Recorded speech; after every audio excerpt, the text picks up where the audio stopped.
Oh my gosh, you did a whole thing. But yes, I did a whole thing because Heathers is one of my favorite movies. That's so It is funny. maybe top 5 even. Like, I absolutely love that movie. But confession. I did not have time to rewatch it. I thought That's I so would have I know. I thought I would It's have hard. It's time. hard to it is hard. I actually I watched just Crimson Peak today while I was I doing my actually packing and stuff. Well, that's what I wanted to do. I wanted to watch Heathers today, so it'd be like fresh on my mind when we started this thing. But like, we got home, we had all these things to do. Adam had to like mail out um something, and because I'm the one who speaks Spanish, I'm like, I Yeah, you always have have to to translate. go. You have to be there and do all the things. Exactly. So we got home, and I was going to watch it and just like really quickly take some notes. And then he just had all these technical difficulties. But anyway, you know what? I have that movie memorized. I watched a really quick recap and I was like, oh my God, I was mouthing along to the recap. So I'm not even a little bit worried about this. I'm going to be fine. It really is one of my favorites. I just, from the It's moment a great that one, movie. It's a good one. yeah, But I'm yeah, that super one. And curious to see how you make these connections yeah, me too. I'm because really curious mine's about very that. on the nose. And yours, I think you're going to take time. Mine's really like short and sweet. We'll see. We'll see. But yeah, like you said, this is perfect. We're having a sleepover, Michelle, and we're going to talk about our movies. Yay. Yay! So tell you what, why don't we start with yours? I knew you were going to and do that. No, but it's also important. It's also important because yours is closer to the Gothic tradition. Yours is closer to the novel. So I think it'll be a really good way to have a recap kind of the novel and of Yeah, the Gothic tradition. totally. I And think then that that's a way we good can idea. go into, and then we can go into Heather's, and I think the connections will be a lot clearer. I like it. Perfect. All right. I'm just Awesome. grabbing my tea Take your real time, quick. love. Like, it's so funny. I have some of my favorite Heather's quotes here, and I'm like, I don't know if I can say half of them. Like, do you think that YouTube might like come down on this if I say "F me gently with a chainsaw," Heather? I think they might. They just say, F me. You just don't say the whole thing. Oh, but where's the delicious fun in But that, it's Michelle? education. Like, No, I I'm don't know. kidding. I wouldn't worry about it. I'm not too worried about it. I was just kind of joking because it's just these quotes are just so great. Well, f me gently with a chainsaw, Heather. I forgot how murdery it was. Oh, it's like so murdery. I forgot. But then I was like, oh, I don't know. I understand more now, especially, okay, I'm getting ahead of myself, but even now when I rewatch this movie, I was like, this still holds up today. It is pure cinema. It is pure. It is so smart. It is one of the smartest films I've ever seen. I'm getting ahead of myself now, but I'm like, I would say it walked so that Clueless and Mean Girls could run, but that mama bitch outruns both of them too. Oh, I mean, I was going to say, it just was early. It wasn't wrong. It was just a little early. People weren't ready. And I'm excited for people discover it for the first time. I'm treating this as a recommendation. We're here to review the movie and, to let people know why they should watch it, especially if they just read this book. That's why I'm excited for these episodes, because I don't have to do shit for them. Not even watch the movie, apparently. Hey, you know what? I almost didn't, but I was like, no, it's been long enough. And I'm certainly glad I did, because how it opened, I totally was like, oh, that opening is so beautiful. See, I have it memorized. I can see them like stepping on those red, what are they, begonias or tulips? There's something red. A very powerful color in the, I'm getting ahead of myself. The point is, Yes, I'm glad you rewatched it, and I'm glad that I serendipitously rewatched Crimson Peak because I would Hmm. have definitely I think I would have prioritized watching your movie over my movie because I know what I want to say about my movie. But, like, I wanna be able to ask you questions about yours, and I'm glad you watched my movie, because vice versa.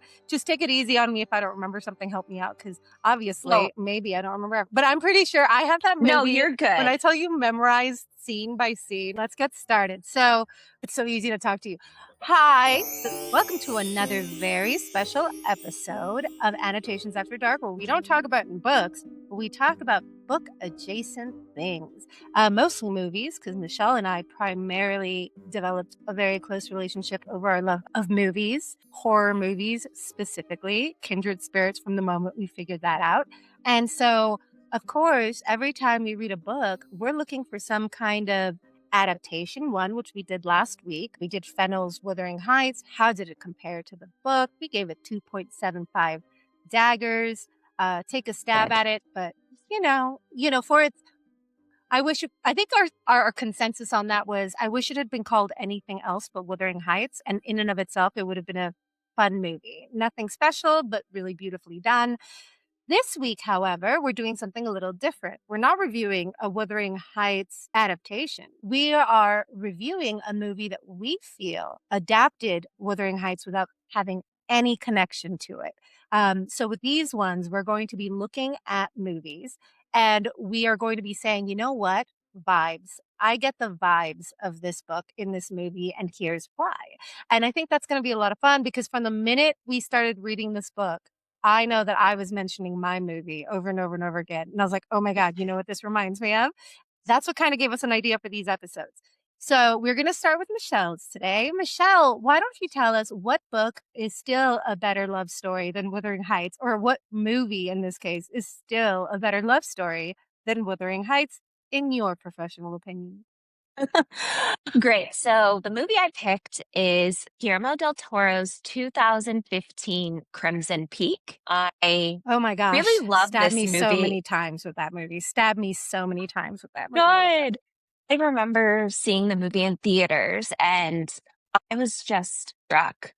Guillermo del Toro, he just paints with his movies. Like his colors, So I beautiful. swear I can watch a movie and tell it's his movie without even knowing, who does it. Just his Mhm. saturation of color, the way the stories unfold, mm, his use of the supernatural as a story element. It's not just there to shock or be gratuitous. It actually is tethered to the story and moves the plot forward. So, anywho, Crimson Peak.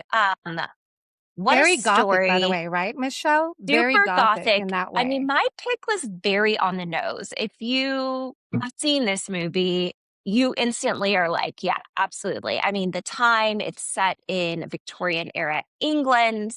It's actually split between the US and England, which is a nice perspective that you get. There is a Gothic mansion at the center of this film that's its own Oh, what a character, very beautiful much mansion. So beautiful, that beautiful, mansion. decrepit, decaying, ghosts And yet abound. and yet usually when you see a decrepit, decaying, you know, ghost-filled mansion, like The Orphanage, which is another Guillermo del Toro, I think, Oh, produced movie, so beautiful, yes, it is. or or or just like anything, any haunted like The Others. My last thought, Michelle, is I wanna go there. But with Guillermo del Toro's Yes, decrepit mansion, even with the ghosts, I'm like, I wanna go there. It looks like Disneyland magical to a horror buff such as myself. it I'm like, I does. want And I think period piece people too, people who are really like struck by architecture and history. Mhm. I mean, the one thing I will say about Toro and Fennell is that not only do they have a very like clear style, but they make gross, decaying things still seem really beautiful in all of Mhm. its like grotesqueness. So I I really mean, that's love just that. so very that's so very Latino, and I think that's why the magical It realism of is. Latin American books and the Gothic tradition, and just especially in Mexico, but in all of Latin America, really, where we celebrate Dia de los Muertos, um, it's our relationship with death, which is so different from a lot of the other Western parts of the world. It's what you just said. There's beauty in the downfall, right? To quote Yes. some song that I don't 07. Sorry, keep I love that. Beauty in the going. breakdown. I think that's A what it beauty in the was. breakdown. Thank you. I was like, it sounds wrong though. Yes, but there is beauty in the break beauty in the breakdown, beauty There in the downfall. So is. yeah, it's so gorgeous. I So love that you describe just him that way. oh, I mean, I just really love him. He's everything Yeah, he me too. does to me, obviously nobody is perfect and there's flaws in everything, or maybe as an audience member, you may want something else or a little something more or interpreted it a different way. But I just feel like you can't go wrong with his movies. There's such No, emotion tied to it. There's a depth of character. Every character is lived in. I don't have questions about their motivations, why they're there, no, how they feel. And absolutely. I think that's really satisfying when it comes to a film, especially a film, if we're looking at the adjacent nature of Crimson Peak to Wuthering Heights, it's steeped in the Gothic tradition, right? We So have see. ghosts, we have dark family secrets, we have the character of a house, that's decrepit and falling apart, that occupies its own seat and center in this story, just like Wuthering Heights does. So I kind of want to go to, because there's so much to talk about. So I do have a question for you, Michelle. Yes, I absolutely agree with you that Crimson Peak is a better, like, is such a great adaptation in quotations here of Wuthering Heights. It's so on the nose, but so deliciously so that I think that if you asked me if you should do this one or another movie, you had another movie lined up because this one was Yes, I so did. kind of obvious. And I was like, oh, you gotta do Crimson Peak. I just rewatched it with my Yeah. sister. And, these are usually not my sister's cup of tea. And neither is the book we just read. She read it because she loves me and she wanted to support me. Love her. But she loved both. And she was like, oh my gosh, I can see this as an and this was before you told us, Michelle. She was like, I could see this as an Oh, adaptation of Wuthering Heights. And I wish Michelle would talk about it because I know you're doing your movie. I know. So it was so perfect. So with that in mind, why would you argue this is a better adaptation than the ones that already exist? Not that you've seen them all, obviously, but what is your main argument for pairing these two together? What would you say if someone asks you, why oh, should I watch this that's instead of Fennell's Wuthering Heights? Yeah. First things first is the atmosphere, because Uh-huh. Wuthering Heights is a very atmospheric novel. So I would say Definitely. atmospherically, this Yes. is a twin to Wuthering Heights, right? We get the Yes. mood, we get the spookiness, we have the secrets that aren't known. As an audience Mm. member, as we're watching it, and granted, we do follow one character we see over her shoulder most of the time. We get peeks into some other characters here and there, but we're following Edith, who is the daughter of an American. What would you say? He's a builder, a manufacturer. Yeah, I think they I were don't. going for like a Rockefeller Yes, or Vanderbilt kind of thing. He's a baron, whether he's yes, like a robber baron, but I don't know if he's like a bad robber baron. Although I yeah. mean, all robber barons were bad. I don't No, know if he was like yeah, one of I those know what you mean. philanthropic, millionaires like Rockefeller. I think was only I don't. you know I don't who know, but knows. he They is don't that really go into it. quintessential American figurehead. And this is Yes. important to me because we have a very well established father daughter relationship. So her Hmm. father, like as you said, is a kind of stand in for, you know, what it means to make it in America, right? He went from a Hmm. laborer to now owning this company and, making tons of money. But he has this super educated, independent, fierce daughter named Edith, who I think is what I imagined Catherine being, as in her spirit, and not what Mm. we saw with Fennell. And I'm not trying to directly like compare and contrast this film, Crimson Peak, with Fennell's Wuthering Heights, but Yeah, there was a desire and a lack. And I just found this character of Edith really fit so much better with the spirit of Kathy. I agree. Kathy's Both a little Catherine and wilder. Kathy. Yeah. Yes, yes, exactly. Catherine's definitely like a little more wild and unhinged. Our Edith is well to do, but she kind of traverses into some dark corners, right? She's a novelist. She loves Mary Shelley. She writes ghost stories and is kind of her nose, she's kind of snubbed by, the patriarchy and also women because she doesn't fit into the mold people set for her. And I was like, oh, the perfect Catherine. But She anywho, really is. But you know what? On that note, because, I love that you said all that. First of all, I'm going to take this opportunity to correct something I said way back in episode 1. I said Percy B as the bad boy of poetry. oh, you mean And Lord Byron? I was talking about Lord Byron. I was thinking Lord Byron in my head, but I think Mary Shelley was coming. I was thinking of Mary Shelley because Emily Hmm. Bronte is that kind of like, I wish those two could have found each other. I think they would have been such good friends. Again, I agree. Oh, always making fan hold on. fiction in my head. I was thinking about Mary Shelley so often while I was like doing all this because I was listening to so many biographies at the time and I kept thinking, "Oh my Hmm. god, she must have if she loved Lord Byron, she must have loved Mary Shelley." And I was thinking about Frankenstein and how all the connections, and I said the wrong Yes. thing.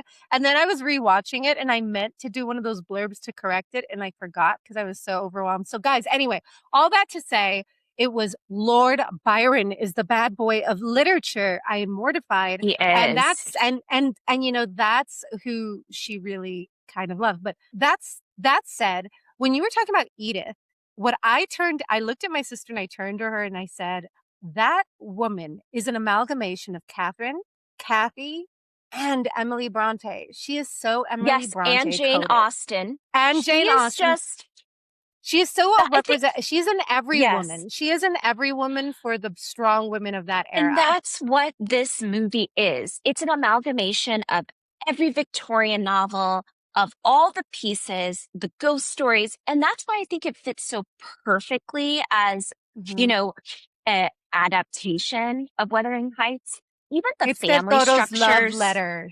Sorry, it's Del it Toro's is love letter to Gothic and everything Gothic I tradition. 100%. And you can see he loves it. You can see he's enmeshed in the subject matter. And I just really appreciate that. And I would say, even when we get to, I mean, obviously, it's not hard to understand why this movie was picked and how it's adjacent. But I think the message of love being monstrous That is gets the me. Yes. real thread that ties these two together. Because yes, you can have all the gothic things, right? We've got the Mm-hmm. ghosts, and which makes me like, Fennell, there was no ghost in your movie. How is there Oh my God, where's no the ghost? ghost? Even just the Where's the allusion to a ghost? ghost. Come on. And Nothing. Yeesha, you're And nothing right. about the past. And I'm sorry, I know we're going back to her film, but it just watching this That's just made okay. me be like, oh my gosh, she missed so much like about the past. Oh, okay. But the love story, It's the that love the next triangle. that anticipates the next question I was actually going to ask you. What Hmm. important themes from the novel to this are similar? And yes, that love as monstrous, the love triangle. Hmm. That is, I think you're absolutely. I was wondering what you were going to say insofar as the theme is concerned. Tell us more about that, Yes. Michelle. Okay. So the largest theme is that, this is going to sound a little right, but, love makes you do crazy things. Um, Hey, you're stepping on my toes now. it's just one of those things that is It is true. And I really want to talk about it being monstrous because the right. love we see between Heathcliff and Catherine, and whether it's obsession, whether it's familial love, I think we argued. I don't quite buy that it's romantic, but you could definitely read it that way. The depths that he goes to, the degradation he puts himself and others through so they feel his pain is monstrous, right? He does become a monster in effect. Hmm. And in this movie, we have two siblings whose love transforms from, the ties that bind us and, sharing blood and familial love into something way more reckless, way more transgressive. And that love and that need for one another, that codependency leads them to commit horrible acts in order to survive, but also to hide their secret. Some Actually, I have might a even say quote. trauma bonding. The Well, trauma bonding. I don't I know. know. They created I their trauma in a way, it seems, but maybe Oh, I not. don't I mean, know. The mother's abuse. That mother, I don't know. I I mean, don't know they if make I love. believe it though. I I, believe, I don't know if the mother's abuse is actually truthfully told well, but because I'm the getting way some the very flowers in the attic vibe from these two. This is very flowers Well, in the attic. absolutely. Absolutely. But I think they're flowers in the attic because that daughter was unhinged to begin with. Like, it's no spoiler to say that that Well, in Jessica madness, Chastain is playing the sister. Her name is Lucille. she's so She good. is I didn't even when I was young, I know Jessica Chastain, but I was like, oh, that's Jessica Chastain. She's exquisite. She's fantastic in I this. didn't realize it Everyone, was Jessica Chastain either for a long time. oh She my gosh, transforms in this. She she absolutely transforms. does. She's incredible. So you have Thomas Sharp and Lucille Sharp. These are the siblings that we're talking about, Uh-huh. whose love for one another makes them devolve. And as I mentioned previously, do some monstrous acts for self-preservation, as they say, but I think there's a lot more to it than that. How very But Catherine and Heathcliff. exactly, exactly. So there's this quote that she has that I really was like, oh my God, this is Catherine and Heathcliff. And Fennell didn't get this part. Okay, she says, the things we do for love like this are ugly, mad, full of sweat and regret. It is a monstrous love and it makes monsters of all of us. There's some more in between there, but essentially it's like you encapsulated what is happening here, right? That is Uh-huh. exactly what Heathcliff is going through and has in mind, in my mind, when he is doing his revenge arc, right? And Mm-hmm. I was like, oh, they are so it, right? I just couldn't, the fleshiness between it was just too rich. It was too good. Another Yeah. theme is abandonment. Mm. So we have the outsider coming in. And interestingly enough, the English or the British of Lucille and Thomas, they're the outsiders coming into America and Mhm. meeting Edith and her father. And that's not typically how that works, right? They're the ones looking for favor, the Sharp siblings. And these, Americans like all the civility and all the money, and it's just kind of like twisted in a way. But Mhm. when Edith's father is murdered, Ooh, he's such a alone in the brutal murder world. too. It's Such a awful. Oh my gosh, it such a is awful. There's no kindness here. But she is orphaned. And we get yeah. that idea of like Heathcliff is an orphan. And also in Wuthering Heights, the father figure that did not appear in the film, right? He was totally absent, which really didn't give us any feelings of who these characters were and what their real history was. We really get a sense of Edith's loneliness in the world. Her mother died, her father's now gone, and she must hold on to Thomas, who is her betrothed and who she falls in love with. And he Yeah. whisks her back to this abandoned mansion called Crimson Peak, where his family has resided for centuries and centuries. I mean, it's just, Oh my gosh, Michelle, go ahead. we talked about this in episode 1. Remember the poor nobility who ran through all their money, who had to go to Yes. America to find a rich girl to bring back and Yep. marry. And it's all about, how class injects power into, and that ties to Heathcliff. Oh my gosh, so good. Yes. Sorry, while you were talking, I No, just remembered you're that. But absolutely right because yeah. we're seeing that there. And then these two siblings, they're orphans as well. Their Uh-huh. father, for as far as we know, kind of abandoned the family and Uh-huh. put them into bankruptcy. The mother dies. And, if people haven't seen the movie, I want you to watch the movie and kind of be a little surprised by it. Mhm. But the mother dies, and, they're left to fend on their own, which makes sense how their codependency would start because the mother dies when they're relatively young in their early teens. So they've only had each other. So the idea you have these two families coming together to create their own family and, holding on to each other because there's no one else in the world for them really, really kind of paints that picture that we have in Wuthering Heights of also two families coming together. So, Yeah. yeah. And of course, the Yeah. Gothic tradition. I would say those are the main themes that really were the strongest for me. I love it. And I think you're absolutely right. And you know what? I just remembered a theme we didn't quite touch upon in our, telling of the novel. And I'm like, shame on us.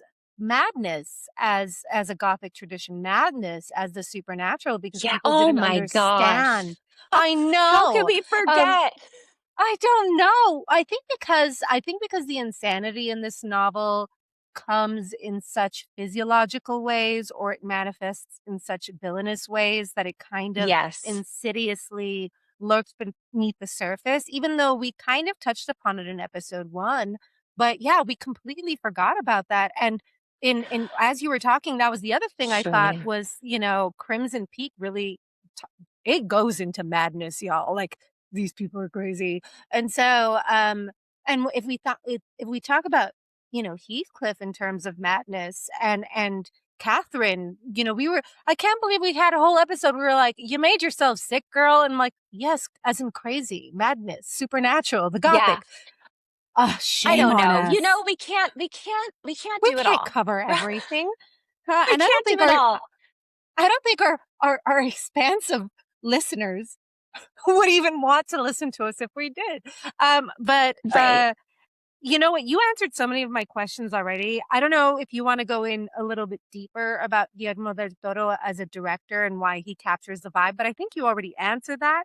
And you even went into my next question, which is how are the characters similar between the book and the movie? Is there we Right. really well into that. So let me get into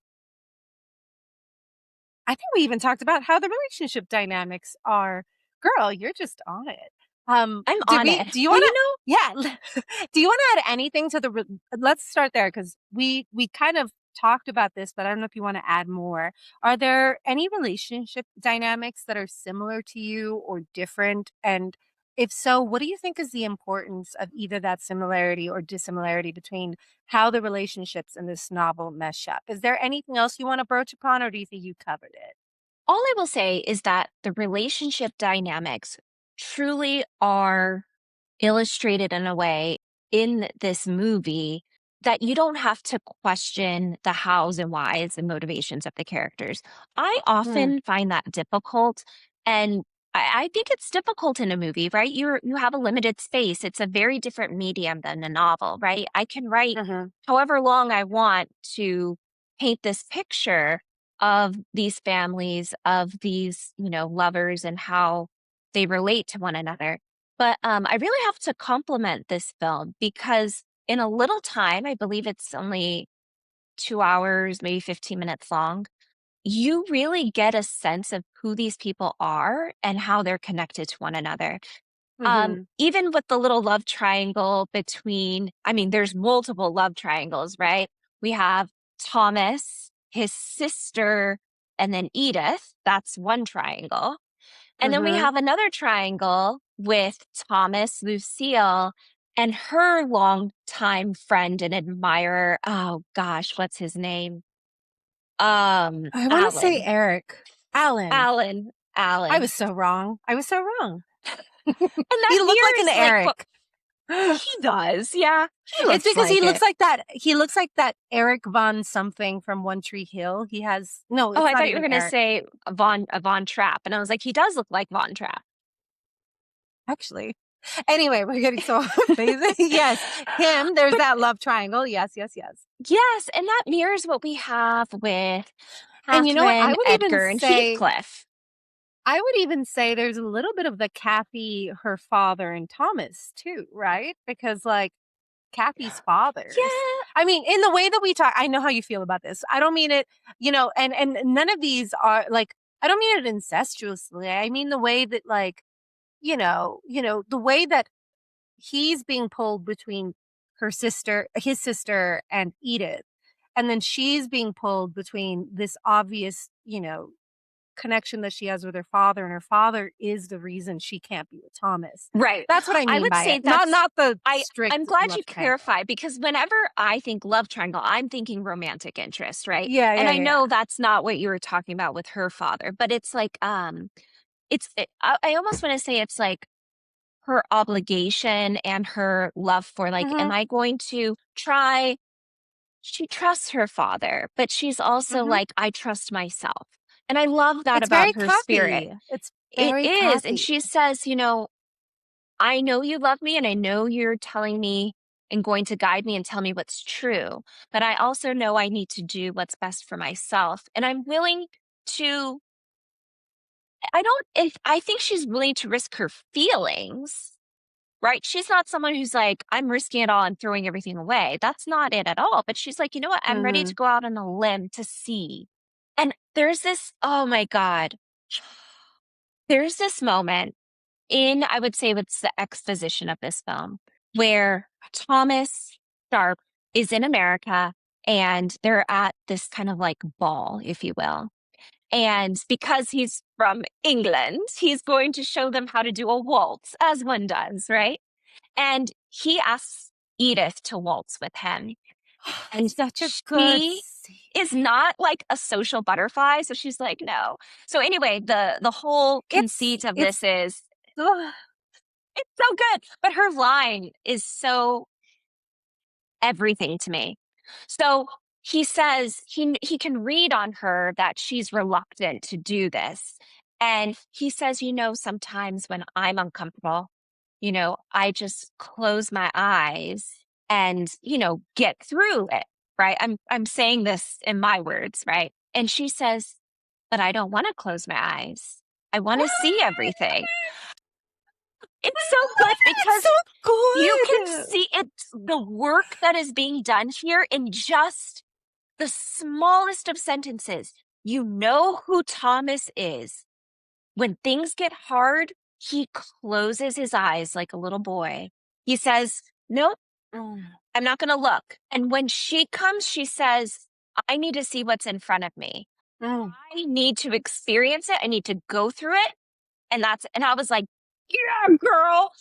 I love that line. It's Um, so good. it's I it's love so it. good. I mean, it's Oh, so made me okay. so It's happy. it's what I love about it's so she's all that coded too. Think about it. Think about it. Yeah, it really is, and I just think It that's such a but great in the way to most look at life. Like, delicious. I need to Yes. see.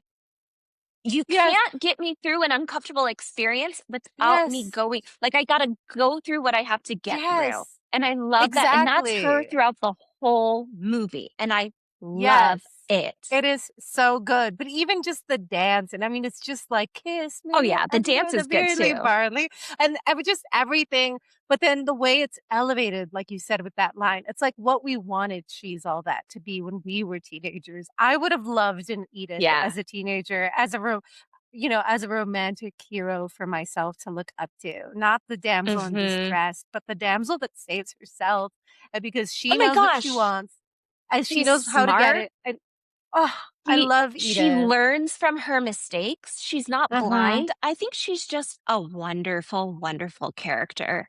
And you empathize for her. You're like, girl, you can get it. And she is smart. And she She's trusts so her smart. instincts. And even though she's misled, it's not because she wasn't thinking, right? The whole situation was manipulated. And, when literally the ghosts are there and saying, get out, she says, Mhm. okay, I gotta go. I need to get out of She's here. ah, may It's not may like I have yes. she doesn't cover her eyes saying like, that's not real, that's not real. She's like, No. oh, you want me to Oh, know what's going on here. I love that from the moment she sees a ghost, the first thing she goes is, I think these ghosts are trying to tell me something. Yes, So, she's like, it's I think there's a it's like message here. Yeah, it's like Suge Avery in The Color Purple. Someone's trying to tell you something, and she's like, "I'm listening. I'm out of here." I know. I love it. Edith, you're And the best. she's the You're the best. best, And Edith. She's the best. it's really good. I think this movie's great. I hope you guys who are listening to this, I hope you seek out this movie and watch it. It's a wonderful movie. And I'm going to leave just one last tidbit of one of the relationships that I thought was monumental between this novel, Wuthering Heights, and Crimson Peak. So we open in our exposition with our narrator in the novel, Lockwood, seeing a ghost. And then we end with people reporting to maybe see ghosts walking on the moor, right? That's the framework. In the movie, we open with Edith saying the first time she saw a ghost, it was her mother's, and it visited her after she died, right? And at the end of the movie, this is what she says: "Ghosts are real. This much I know. There are things that tie them to a place very much like they do us. Some remain tethered to a patch of land, but there are others that hold on to an emotion, a drive, loss, revenge, or love. Those, they never go away." And that to me just really, chef's kiss on what Wuthering Heights is about. The ghosts that linger, ghosts as a metaphor for time and the past.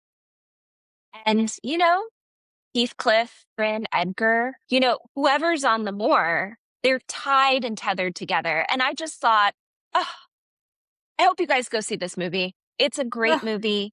You can get it on Amazon Prime and I'm sure other places too. Crimson Peak, 2015, Guillermo del Toro. I All mean, right. that was so good. All right. Wait, one last thing, Michelle, before we move on.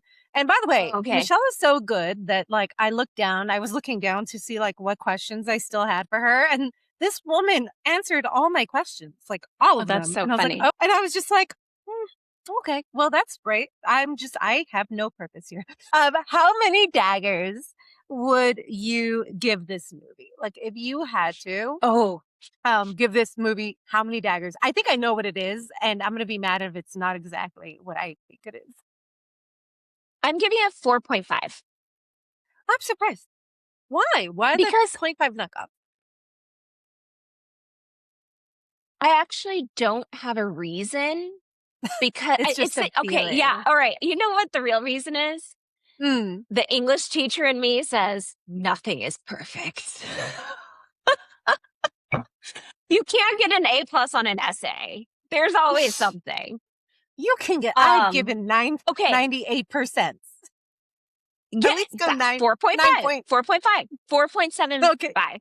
Okay, Okay. I'll tell Okay. you, outside of that, a real answer, and this isn't a it's just a me wanting. I really wanted that fight between Edith and Lucille. I wanted it to be like nastier. Like I wanted Edith to beat her ass. Like so bad. I wanted it more, right? It just wasn't enough for me. So I got to knock it off for that because she's such a Yeah. You know great what? villain. I just wanted her to have like a real good villain demise. Like, I don't know, like maybe Edith is pregnant and she finds out that she's pregnant with Thomas's baby right Ooh, the before she poetic dies or something. justice stuff. The Yeah, poetic, like that yeah. delicious, like ill sucking the marrow. Yes. I'm not going to say much more just in case other people are looking to watch this movie. I'll include But yeah, that would have spoilers. been So poetic I'll justice. include spoilers. And that's Yes, I'll it. include Like spoiler it's a warnings. great movie. It's a great movie. All And right. and maybe let's see, what else? I mean, I will co-sign on Yeah, what you that's just it. said. I would say not 9.752, but for mine, for a slightly but adjacent and very related reason, because I wanted Thomas to get more shit. Like, you know better, mister. Like when someone is a little, when someone is a few innings short of a ball game, let's say, and they are so traumatized and they are so out of their senses. I don't excuse their behavior because shame on you, you know better. But I do at least go, okay, but I understand that there's something very psychologically wrong with you. And while I don't excuse it, Right. it makes, but with Thomas, I'm like, Thomas, like I called Lockwood once, or not Lockwood, I forget who I called this, but like Edgar. I'm like, you limp noodle. You're such a limp noodle. I get so mad at limp noodle men. And I'm just like, you have all the power in this society. And when you have a chance to use it for good, you're such a limp Right. noodle about it. Down with all the limp noodles, Lockwoods, all that. And so Yes. I kind of wanted Edith to really give it to Thomas, like in a way where I saw his remorse too. And then I wanted uh, Thomas's remorse to be in him giving it to his sister. So in being like, and she's pregnant with my child. Like I would have loved if he were the one that delivered that news. That's the only caveat I have, but it's only because I hate limp noodle Sure. men. Yeah, and you know what? I do too. But you know what? I I found him redeemable in Oh, the totally circumstance redeemable. he was. And, you know, I like his ending. Mhm. Um, I thought I thought it was, I thought it was a justified ending and I like what happened. And his ghost at the end, I thought that was a nice touch. Oh, I love that. No, But I I like him as a understand, like, you want a redeemable little more, a character. little like, But I I just just need a wanted him. little, I wanted the turning of the knife, just a little, just a little turn, not little killing more. him. But like, A little that's maybe Guillermo del lemon Toro juice to on the me. wound. Just a little Right. lemon juice on the Yes. wound. Throw a little salt on there, rub it a little bit. Yeah, But that's, yeah. when we think about our director, that's not Del Uh, Toro.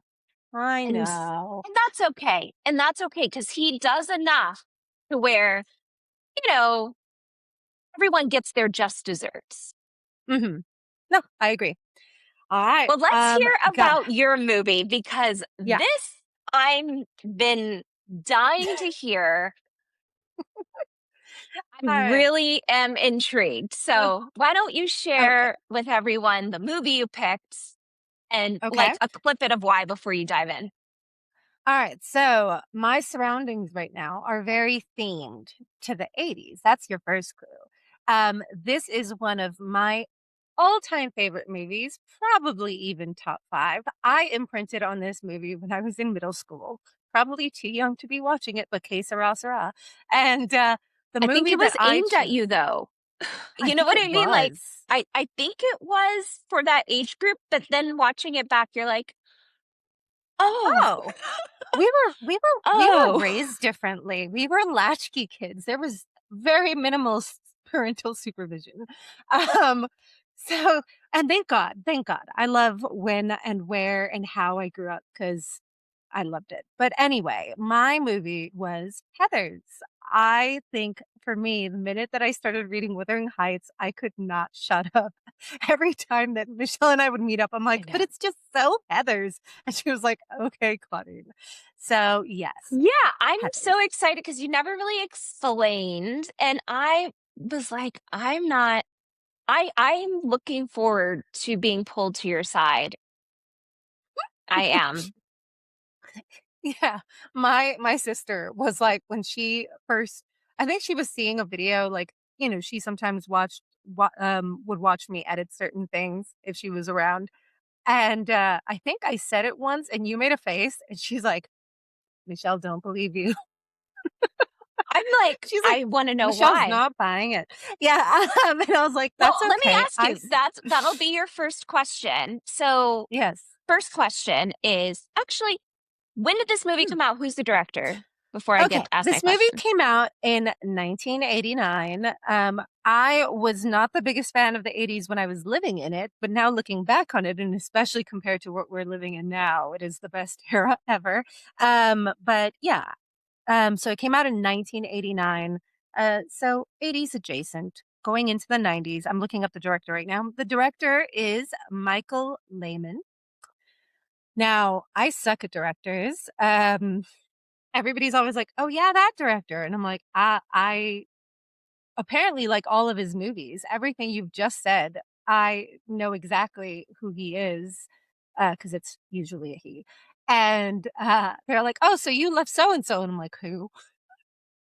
Because 'Cause Who is I'm just so that? bad at that. Like, who did Last Night in Soho, Michelle? No Oh, idea. okay. You're just like me. No, I've been told this. I Yeah, watched I've been it, told this. but I didn't. I don't know. I've been told this information more than I can count on two hands because I love that movie, and every single time I'm like, who did this? And both Jafrida and Adam laugh at me, and they're like, "Are you serious? Why do you have to ask this every time?"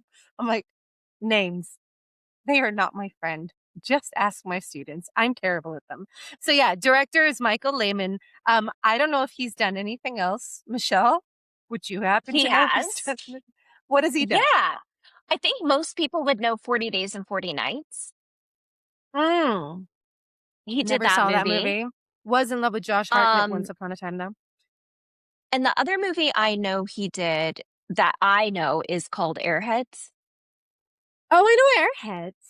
See, I would know But that one. this was his first movie, which I think is wild to have. Wild. I mean, wow.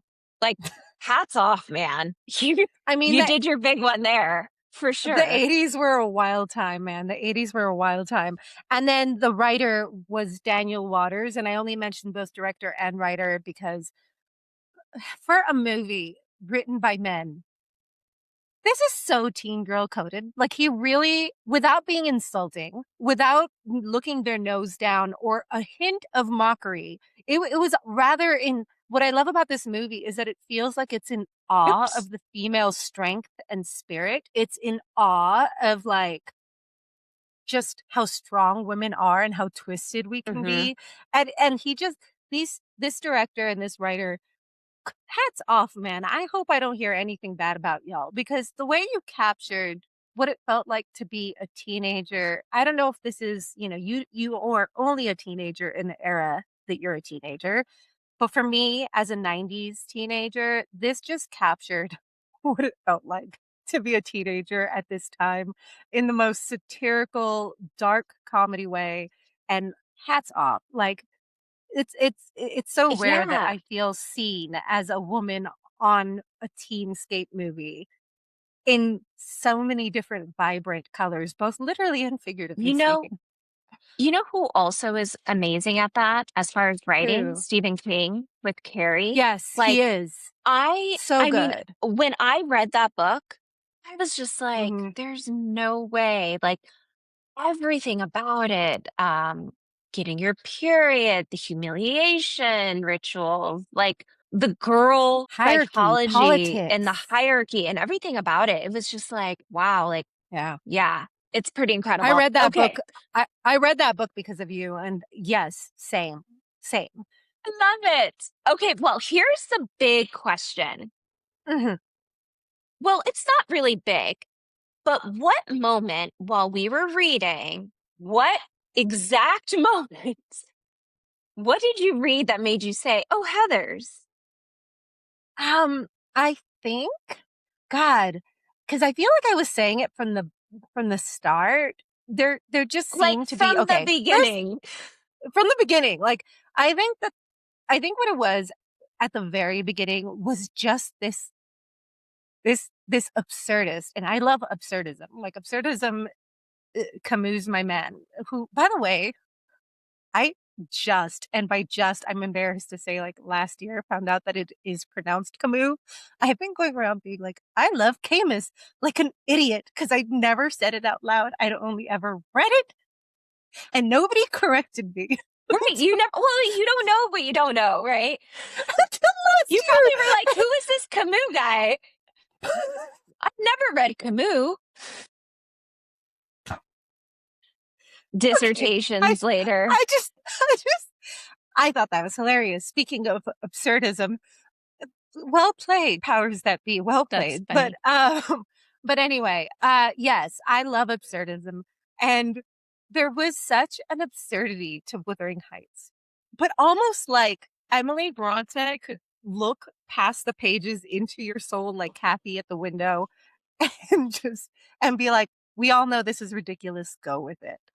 And there was just something about that that I loved, and I think that that's the same vibe that was the introduction, like, it was just a vibe. I was like, Maybe "I'm it was the vibing with this book." Lockwood I think it was scenario, the like just Lockwood, and it was being a there yes. and Him how being, ridiculous he was. yeah, And just like interesting. and just like how the characters were both so fleshed out while at the same time so mysterious and superficial and like it, yeah, it was a vibe to begin with. But when it really started setting in was with Kathy or Catherine, excuse me, let's not start confusing the audience now. With Catherine and Heathcliff's relationship, it just mirrored the paranormal. What am I trying to say here? The parasocial. Oh my gosh. Freudian slip. I was like, paranormal is not the word I'm trying to say here, but it's ghost adjacent. The parasocial relationship between Heathcliff and Catherine. I just started seeing that in Veronica and oh my god, I'm blanking name JD. initials. JD. Thank you. What's his name? Jean Dean? John Dean or something like that?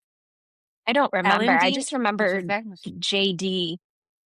okay. It's like I think it's John Dean or something, and then it's JD for short. But whatever it is, Right. um, that relationship between these two characters where it's so toxic and yet so much fun. And there's so much darkness around this. And yeah, I think that's gotta be my answer because it was one of those things that's snuck up on me very, very slowly. Um, and yet I was feeling it from the beginning. And I can't tell you one thing. It was just kind of I think that's why I kept bringing it up every meeting. I think that's why I kept being like, "Oh my gosh, And that this is and that heaven." makes sense because the Catherine and Heathcliff's relationship is like at the center of the whole novel. This is Mhm. Veronica and JD's relationship because nothing happens if they don't have a relationship. So Yeah. that answers a lot But of he questions yeah. for me. Because I was like, what is the connective tissue here? I'm not seeing I it. think But it would now that you say I that think it would be relationship, that. yeah, Yeah. I Yeah. agree. Well, not only I that agree. So relationship, but that vibe. Like, it's also just that yes. you like, when you read Lord Byron, and he seems to be winking at you from the other side of the poem, and you're like, "Mr. Byron, are you seducing me?" There is Yeah, that like breaking always the fourth wall there. yeah, almost without breaking the fourth wall, and it's just Yes. that Heathers and Wuthering Heights both have that kind of vibe. Just love it, man. Can you tell us a little bit more about the dynamic between Veronica and JD? Because you mentioned them being toxic and having like fun and, just like Heathcliff and Catherine. So, what's going on with these two? Okay, so first let me give you a little bit of background of Heathers for those of you who haven't seen it. And then because it's kind of integral to understanding the relationship between JD and Veronica, because just like Catherine and Heathcliff, they are a pair of misfits. I mean, to answer your question in a word, or two, they're misfits. Like that's it. And yet they belong to a privileged class in terms of beauty and status and and I meant beauty for Heathcliff because that's how he's described, very handsome and very manly. Like he occupies a very man space, and with money that Hmm. counts for a lot, even without a name. And then Catherine is wild and beautiful, and yet she can put on the robes of society. It's the same thing with JD and with Veronica. JD is hot, he's mysterious, and as such, he is kind of on the outskirts of he's the Byronic hero of the high school lot. So he Hmm. leaves everybody alone and everybody leaves him alone, right? He's still at kind of at the paratop of the food chain, a Loki, if you will, part of the group, but not part of the group. Um, and Veronica, likewise, is a very deep, intelligent, stronger than she knows character who is Hmm. accepted by the mainstream. For my younger audience, think Katie in Mean Girls, just this person who is so strong and confident but doesn't know it yet. Whereas with Veronica, she knows it and she's completely jaded by it. So she's like, well, can't beat them, join them. I'd rather be out in the ins than the outs. But she's Hmm. dissatisfied with this. So in that way, they're misfits. They mirror Catherine and Heathcliff. And that's because the world that JD and Veronica are from is one that is kind of well known to every teenager, if not by experience, then by movie, the high school hierarchy, which, is such a perfect way to describe the hierarchy of England. It has its Mhm. politics, it has its unspoken rules, it has its haves and have nots. This would have been a perfect Mhm. way to actually describe this, is that social currency is actually more important than money currency. If you have social currency in high school, even if you're poor, hell, being poor could actually be an elevation because how cool is that Right. person? Whereas money will buy you ins in a lot of ways. So in that way, they belong to that society. And so it's painted very early on that in their high school, there are the jocks that are accepted by everybody. There are the nerds who are bullied mercilessly, like today's youth could never with this bullying. Or maybe they could. I don't know what their life is. Um, you have you have, the cool girls, the Heathers that seem to rule the school, the queen bees, and you've got the wannabes. And you see this in Clueless, you see this in Mean Girls. Um, so yeah, and while they inhabit this world, they're also very excluded from this world. So I think that is kind of just like you, the setting of Crimson Peak and just how it wears the gothic robes. I think that Mhm. Heather's kind of encompasses the unspoken rules of society's robes that Emily I love Bronte is that. kind of making fun of. And they're using high school to do it, which oh, yes. Anybody who's gone through high school. I went to an all-girls school and I still felt this shit. So, Yeah. Oh, oof. Okay, can I make a confession? When I yes. first saw this movie, I think I was in college and it just was on TV. I had not heard of it before, and I was like it was godsmacked by this movie. Mhm. I at first didn't think JD was real. That's the other thing. I was gonna touch upon that actually. But yes, go And ahead, Michelle. no, I so that was going to be my question because I don't know many people who've actually seen this movie. And I think to this day, like I'd love to hear your thoughts on that. Is this person real or is this Veronica's like alter ego manifestation, like the devil on her shoulder? What do you think? All right. So, I'm so Get glad you into your brought this. bag. Get into Ah! your bag.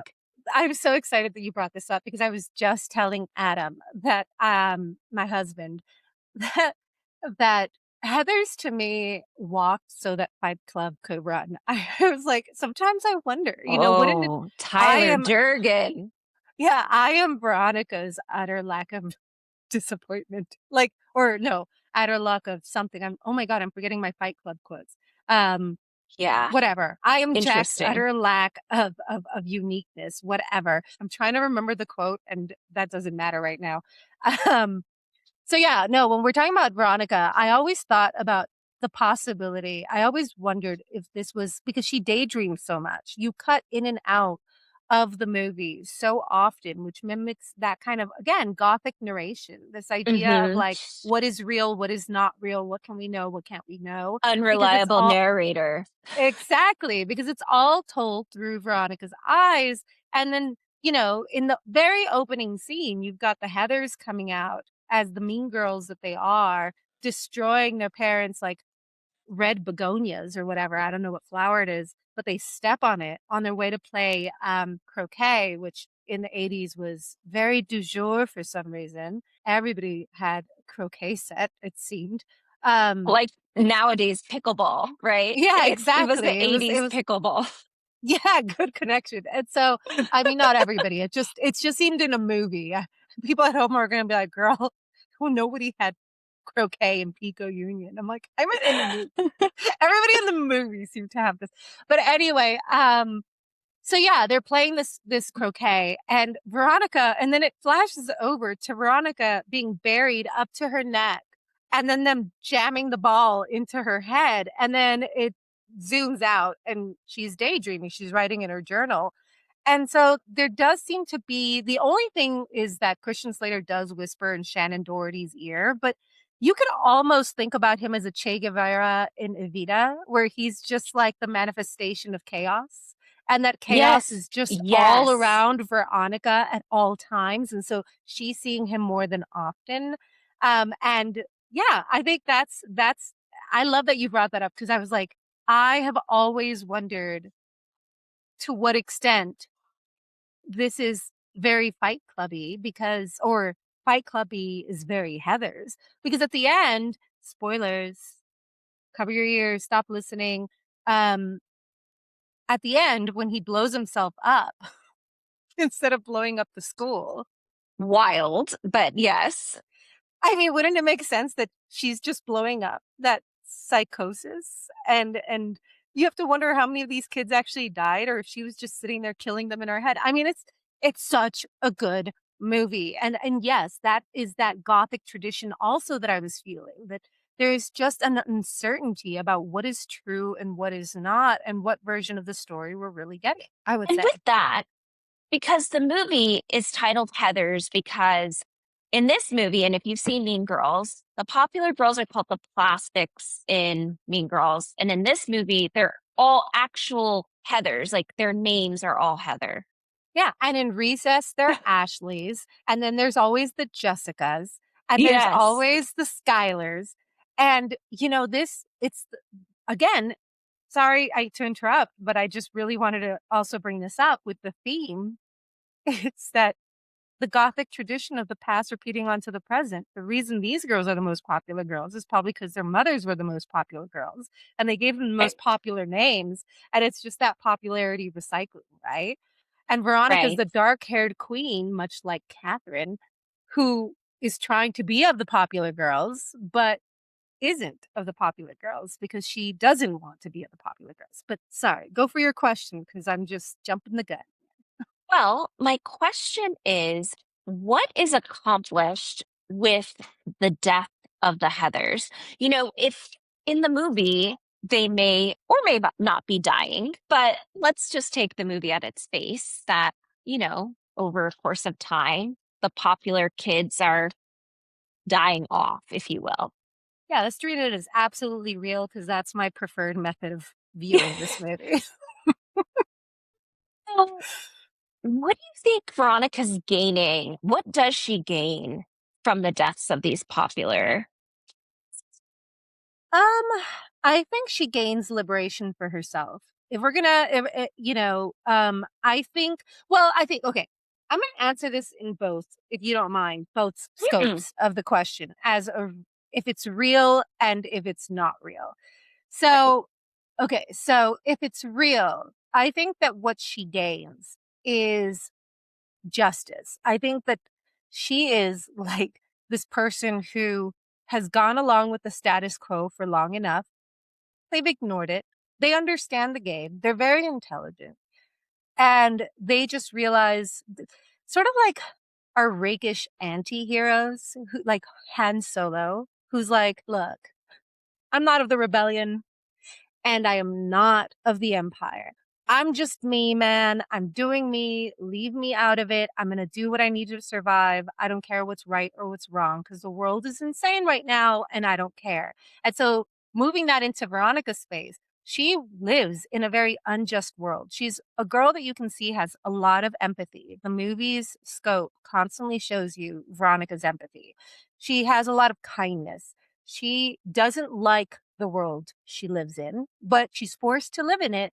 And so she's making the best she can about it for herself, right? Our rakish anti-hero. But she's also growing more and more dissatisfied. And like any rakish anti-hero, she needs something to push her out of that, like, one last straw. I can't take Hmm. this anymore. Right. Um, Too far. And I think it comes with, again, spoiler, watch out for the next 5 seconds, but it comes with the of her friend, her humiliation at the party, throwing Hmm. up when the guy does not respect her autonomy and she's trying to tell him, you know, she tries to get so intellectual and she wants her Emily Bronte Wuthering Heights moment where she's going to be like, there is a speech I rehearsed for men like you. And he's like, shut up, Yes. babe, and blow me or something. Like, not even that. He's just like, I just want to get laid, man. I don't care. And she's like, ugh. And It then she, totally deflates her. Wind yeah. from her sails are gone. And she realizes, just like Edith, there is the world that you write with her little monocle and Edith's little Hmm. glasses, and writing in her journal. Um, there's the world she wants to live in and the world she wants to create for herself that is multifaceted, that is Hmm. freeing, that is full of ghosts and imagination and beauty. And it's a world that she's forced, like Emily Bronte, to live in. And so she has had enough. And I think with the first death, Heather's death, she has enough empathy, kindness, and remorse to feel bad, but she also has enough of that chaos and that want of justice and that just anger that she's just Yeah. like, take that, you mother. I mean, honestly, and I think there's a part of me that relates very heavily to that, and maybe I should worry about myself. But on the other hand, if this is not real, if this is all a fake imagination, I think that with every death represents a death of a voice that holds her back from being herself, that holds her Hmm. back from being completely free and not caring what society thinks about her, saying, and tying this back to Wuthering Heights again, we we talked in Wuthering Heights about whether Heathcliff might be a villainous manifestation of Emily Bronte's just anger at the world. And Right. so I At kind of society. see, yeah, and I see that in Christian Slater with Veronica, like her manifestation of that evil. And then with each death, she doesn't need him anymore. She's not afraid to be who she wants to be in this society.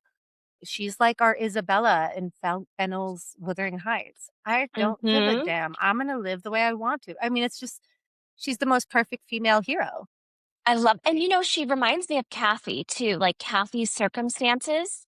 And Mm-hmm. when she gets with Harrington, not saying that JD is Harrington at all, but she does try to make the best of what she has with the cards that she's been dealt with in the past and her, her family background and all of those things. And she is able to create something that's her own and is liberated by death, by the death of others, right? Mm-hmm. Those really do kind of transform her and Harrington's future. Well, another question I had for you, because you I was gonna are, say, sorry, oh, I go was gonna ahead. say really quickly that, you said JD isn't Harrington at all. And he's not, but we want him to be, right? At the beginning, there's You something hope he is, you hope right? he is. There's something about him where you want Veronica to have found this like balancing half where they can make fun of Yes. the world together. And that's very much like what Catherine, I think, wanted with Heathcliff. She wanted someone, and I think that's one of the ultimate connections that finally went boing in my head was that Catherine wanted Heathcliff someone she could laugh at the world with, but Heathcliff wanted a Hmm. world like burn the world down. And like Veronica, Catherine was like, I don't want the world to burn, idiot. I just want to laugh at it. Why isn't it enough that we laugh at it and kill it in our minds? Why must we wreck and wreak I love that. devastation on the world? It's so male. Okay, can we just come over to Yes. the feminine and just like enjoy making fun of the absurdism of reality, but no, you Yes. must destroy it. No, man, one must imagine Sisyphus happy. I think you nailed it on the head because all they do want to do is destroy. Like when they possess something or own something, it's like I Mm-hmm. actually don't own it till I've torn it completely apart. It's like pets. When they have their toy, right? You know it's their toy and that they really loved it because it's in shambles later. But then guess what? Yeah, it doesn't exist anymore. It's not there. Now you can't play with it. And I love that analysis you just gave. It's so relatable. And it kind of makes me wonder about the title Heathers and the connection to all the birdies in Wuthering Heights. Because feathers. There is something there. There's the flightiness of it all. I don't know. I'm just wondering, do you think am I stretching or is there something? There might be a little there. bit of a stretch, Women but are I like a called good birds, stretch. but Yeah, that's true. There's a little bit of stretch going on, but I'm not mad at it. Like I'm not going to write. Am I going to write a master's thesis on it? No, probably not. no, but but no, but can I? But please. can I enjoy and just being like Heathers? There is something like so that I can see where you're coming with this because just like I used to teach Jane Eyre, right? Like Eyre, Eyre is the name, but then Mhm, it's like air up in the sky, but it's also mhm, like air as in HEIR, which foreshadows the end. But there's also air as in to err is human, to forgive divine, which is the lesson that mhm, Jane Eyre ultimately learns in the end because she is full of error herself. So Jane Eyre, in that way, if Heather's, if you wonder of all the names that this writer could have chosen, and I've always argued that names are important, that you really should analyze them because they're the thing that writers kind of if uh, if I do say so myself, and if I've read lots of interviews, writers usually say names are what they spend a lot of time on because they want to get it just mhm. right. So Yes, Heather's, there is that H. And when we talk about alliteration, right, there's a reason why that H sound repeats. Like nature's first green is gold, her hardest hue to hold. There's an yes. air, there's a lot, like a lightiness to it, right? And so when you think about Heather's, yes, then you think feathers. I mean, the mind kind of just ultimately makes that connection, which is why I was like, well, I'm not going to write a dissertation on this, but I'm not going to laugh in your face about it either, because I'd be lying if I said I didn't make that same connection of just like, there does seem to be that, if not superficial relation, a Yes. subconscious relation to that, which is why I could never defend it in a paper, because how do you defend a subconscious connection? But it does seem to be there, I would argue. And so in that way, that bird, when it comes to women in the novels that I read, birds are so often a repeating motif. And I think it's because they want freedom, they want flight. They, Mm, women feel like their wings have been clipped in a society that doesn't allow them to fully form and embrace themselves at their maximum strength. Like we are mhm. constantly minimizing our strength to make others more comfortable or ourselves more comfortable in a world that would judge us for being fully powered because we're too much. We're what I hear a lot, overwhelming, opinionated, loud, all of which are true, but who the cares? Like, I want to mind others, but I don't want to clip my wings. And so I think that's Right. why the bird motif is so often there, is because you just want to feel free. And I think that at the core of Heather's is Veronica's want a freedom from a world that she really hates.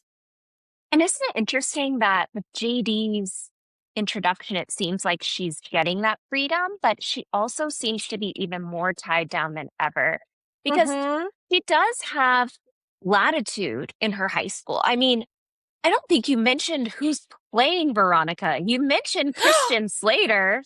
Winona Ryder, my queen. I don't know. I think of her as so ubiquitous to this role and to every role. I like, guys, Winona Ryder was formative to me. Okay, everything from Heather's to Mermaids. mermaids. Oh my God, mermaids. Bram Stoker's Dracula, which isn't even my favorite movie, but I watch it because of her. Like Edward Scissorhands. You guys have no idea. I am My so God. in love Yeah. with Winona Ryder. I mean, can't you tell my friggin' aesthetic? I love Winona Ryder. I I mean, worship at the Johnny altar. Depp had her name tattooed on him for a long You time. keep that man's name away from her. I know she loves him, but that's all right. We're all a I little mean, bit they had an we're all epic Catherines for some guys. If guy. you weren't around, they were together for like talk about the it couple. And Oh, oh, the wow. most They perfect were together couple. for like a number of year, 2, 3 years maybe, but like Look, talk about a beautiful, stunning guys, couple and just like it they were was too they were much. the It was too they much. were the is it Zendaya or Zendaya? I always forget because I'm bad at names. Zendaya. Zendaya, thank you. Um, they were like the Zendaya and Tom of our day, you guys. Oh, They were like way bigger. way bigger and just way like so bigger, gothic. So and they were the so gothic dream badass. team. And you could So see that they were badass. like, you talk about laughing at the world around you. They were laughing at the They world. were literally, oh my gosh, the smile. Oh, Look, she turned out okay. I there don't are know two about him. things I hate She the most. turned out Like, okay. there are two things I really hate: toxic men and the women can change him, women can save him trope. I hate those tropes. I really do. Like, I like Jane Eyre because she doesn't change him. She doesn't save him. He saves himself when she leaves and is like, this ain't my mess. Bye. Love that about her.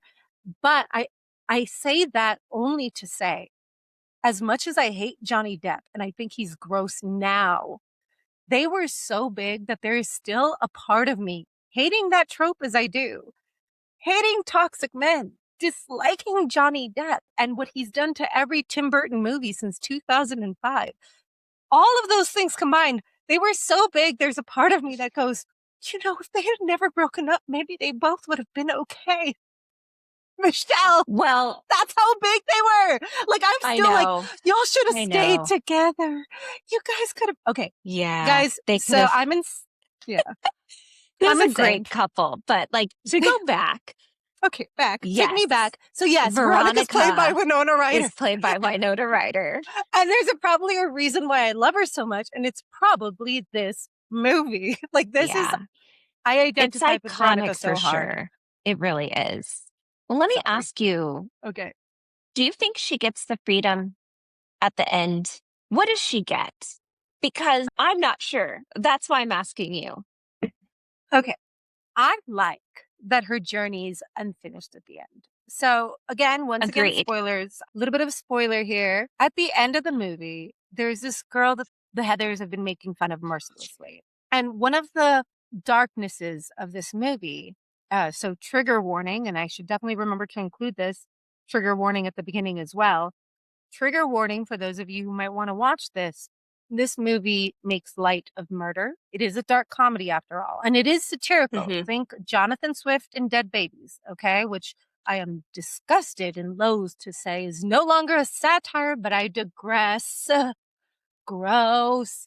But it's like Jonathan Swift and Modest Proposal and Eating Babies. It's on that level. They're making fun of this society, but it is not. It is not irresponsibly done. It is done with a laser-eyed focus at making fun of a world that would destroy something as beautiful as love or individuality or just freedom of expression. So yeah, with that said, the suicide is also another thing that is made fun of. Not made fun of, sorry. Suicide is another thing that is satirized in this movie to show the loneliness and the heartache and what we put our children through in order to come out the other side of a machine and be good Hmm. little soldiers and workers, right? The killing of who they are, the lack of empathy, which in the Right. 80s, 80s is the birth of Wall Street. It's the birth of the crony capitalism we have now. So they're satirizing all of this, right? I was telling Adam, this movie reminds me of Soundgarden's video Black Hole Sun, where everything is plastic and everything is perfect. But as they keep Hmm. going, everything is melting off the surface. It's the uncanny valley of like everything looks perfect, but underneath everything is rotten, which also mirrors the Gothic tradition. And so sorry, I digressed a lot, but it's only because what I'm about to say is so awful. In this movie, this girl is fat. She is bullied relentlessly. She doesn't fit in anywhere.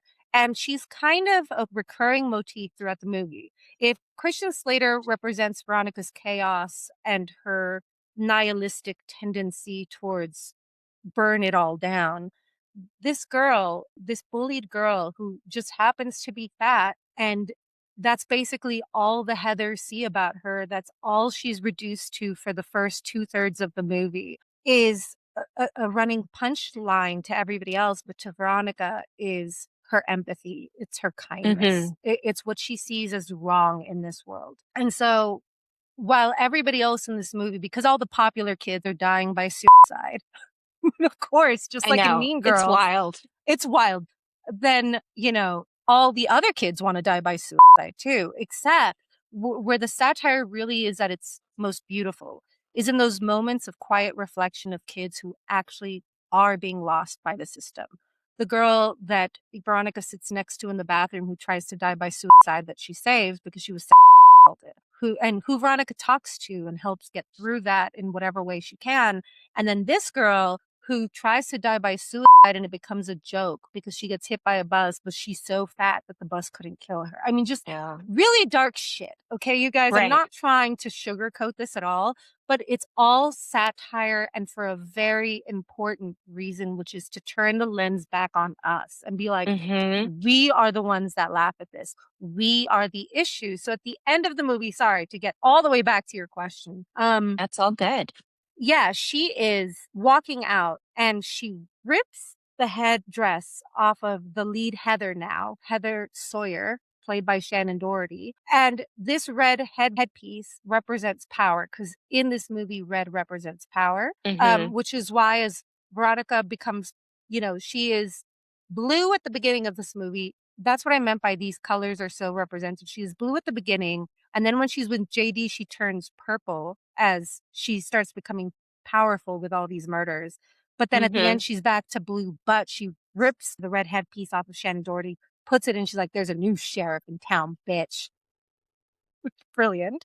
And then she walks over to this girl and she goes, you know what? My date to the prom just kind of dropped out, which is such a delicious euphemism for blew himself up in a Yeah, suicide mission. exactly. He's just, had other plans.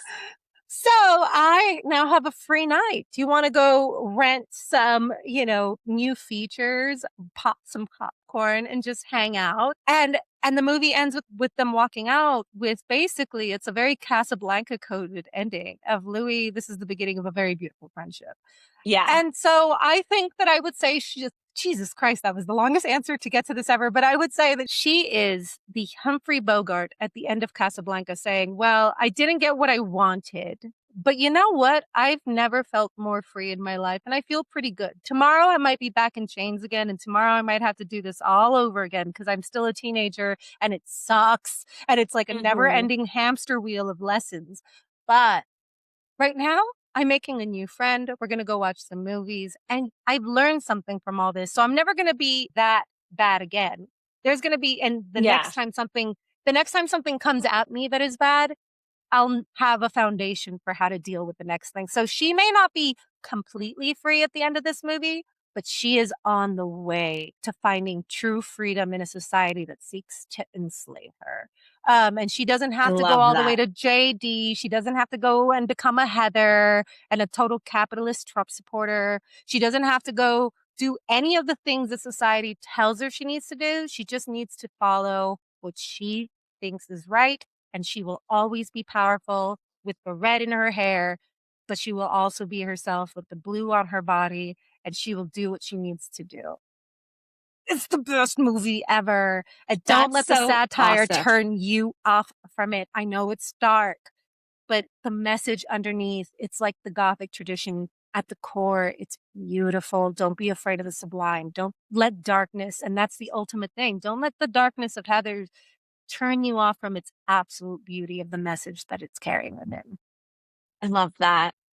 Well, Claudine, tell us how many daggers is this one getting? I mean, you answered all my questions too. So what are you going to give it? Now you got me all. Yeah, I'm going to give it a 5. I don't care. I don't care. For me, there's not one thing. Whoa. There's just not one thing I would So all change the other about this movies movie. we're going to do, I have to have a very high Look, all right. bar. It's just, look, okay. Not It's that it the would movie. change. No. It's just I'm trying to really think here. Maybe if we do this again, and the next time we do it, maybe I'll be like, you know what? I thought about it a little bit harder. I'll give it this. But it would be like asking me to give anything less than a 5 out of 5 to Their Eyes Were Watching God. It's like I don't have any notes. Like it's just Yeah. it Oh, it it well, I it agree with it's that. it sets out to do what it wants to do. Is everybody going to love it? No. Do I think it's going to be 5 out of 5 stars for everybody? Hell no. I think that Right. there's going to be a But lot it's of for people who are you. going to find, but for me, so objectively speaking, if I had to take everything else into consideration, it would be up there with a 4.75 for me, making room for everybody else's critiques. But I mean, it's a reason it imprinted on me so young. And it's because, Yeah. even where it can be criticized, and oh, you know what?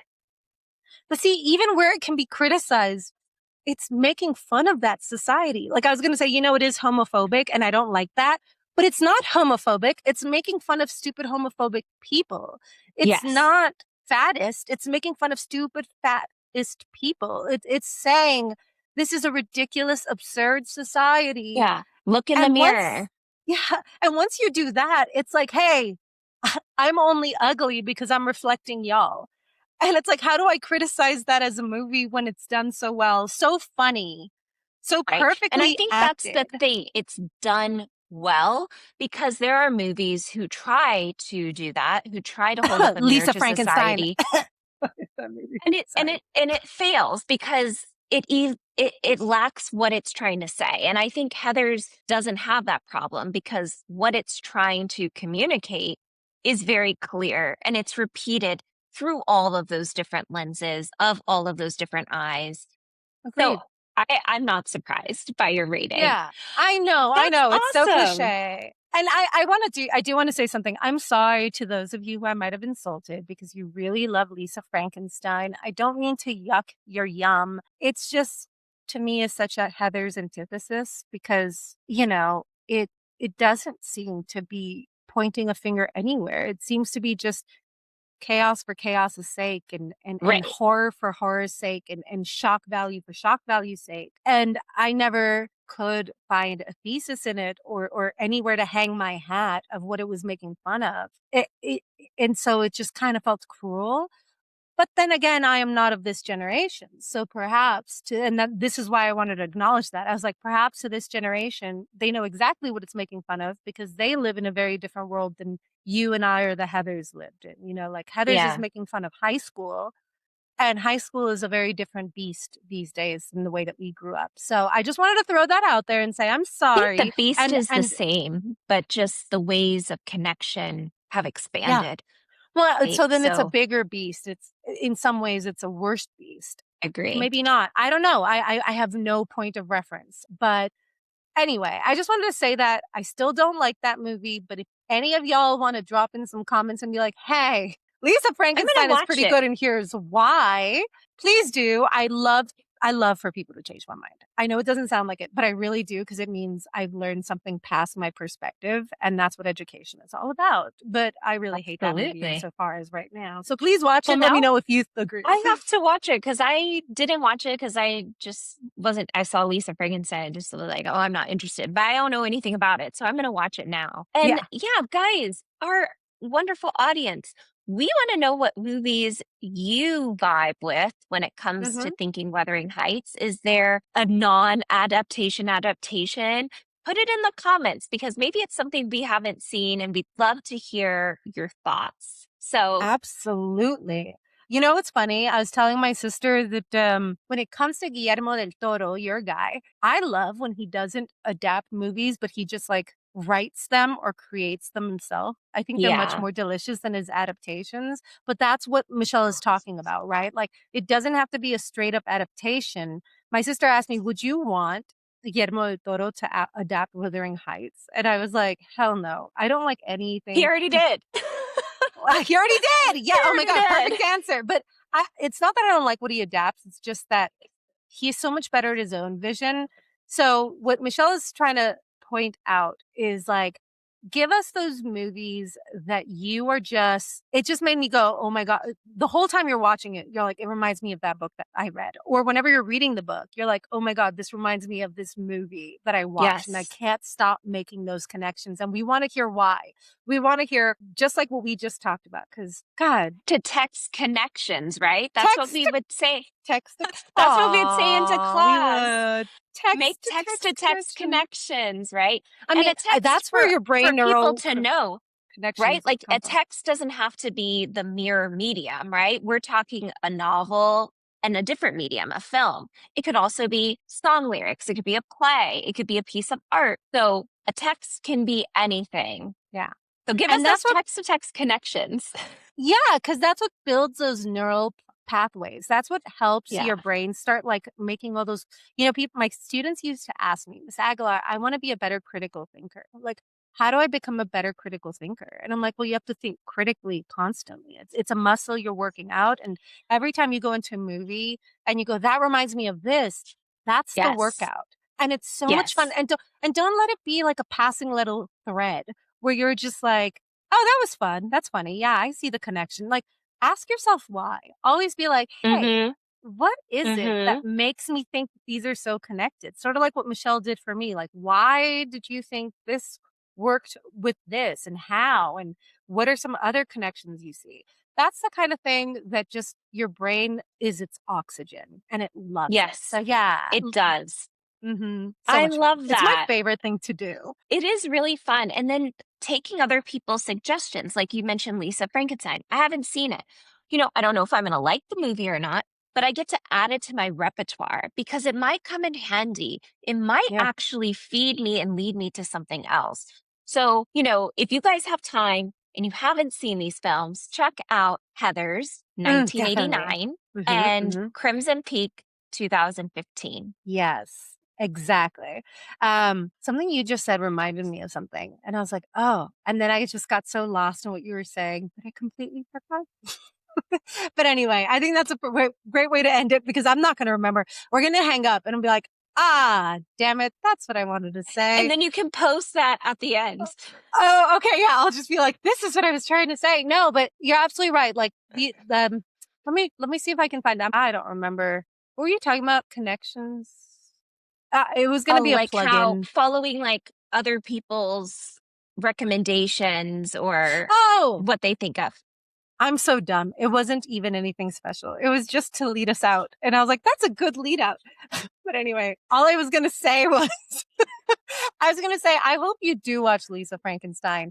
And I I actually will. hope, and I hope that you love it because if you Oh, love we'll it, see. I don't think you will, but I do hope that you do because another thing I wanted to say was when it comes to literature, if everybody loves it and I don't, I kind of assume that I'm missing something. There's one of two possibilities, right? Either we're missing something or everybody's lost but us, like River Phoenix and Indiana Jones, The Last Yeah, Crusade. no, I totally understand because sometimes I'm like, I feel like I'm against green. Like Mm-hmm. I didn't like that at all, or I didn't make that connection at all. And Yeah. then, So if you love but Lisa I'm okay Frankenstein, with then you that. can tell me if I missed something. And I could be like, I'll either agree with you and be like, oh my God, let me look at it again from that perspective and then find another movie that I actually like Right. watching.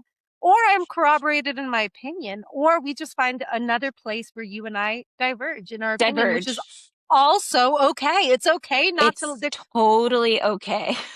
yeah. But We don't anyway, like guys, everything no, we don't. And we the don't like same. everything each other likes. It is rare though. And it's always fun when we find something we differ on because it's so much fun to hear It why is, you but like something and I don't. I think what I love about finding those differences is the appreciation because I might not like it, but I can understand and appreciate why you would or what your argument is. Even if I don't agree, but it's like trying a piece of food, right? I'm going to still Yeah. try it. I might not like it. You may love it. I understand why you love it. I also understand why it's not for me. And that's Yeah. always a good thing. Exactly. And especially because then the next time I'm at a restaurant and I can't be rude and not, or a person's house and I can't be rude and not eat the thing that I don't like, I can tell myself, but Michelle says this is why she likes it. So this whole meal, I'm just going to sit here trying to see if I can't appreciate it from that perspective. And usually it's like, nope. Nope, But I I tried. tried. It I didn't tried. work. I really gave it a considered. Anyway, Michelle, this was so much fun. I loved talking Yay! about this with you. I And I love love it. that we kept it a surprise. We should not keep the movie a surprise, but I like keeping the questions a surprise. I think that's a lot of fun. Yeah. And I think the questions will be kind of similar, but we'll see. Well, I Who like it. It was so knows? fun. Thank Yeah, because you. Thank you for it's switching the you. time. I was like, oh, there's no way I'm gonna get done what I need to get done. I And will then I always think switch the time for you're you. so sweet. For you. Oh, I love It's you. fun. I love you too. Mwah! Mwah! Oh my See you gosh, I'm next so excited. time. And And just to close, I guys, know thanks for joining us on another episode of Annotations After Dark. Remember, all the best annotations happen after dark. And if something seems scary to you, just like with food, if you can't love it, if you can't like it, try to figure out some way to enjoy your fear because it's all we can do in this crazy cockamamie world. Bye, Bye, guys. y'all. Thank you. I love you. All right. Bye. I love you too. Bye.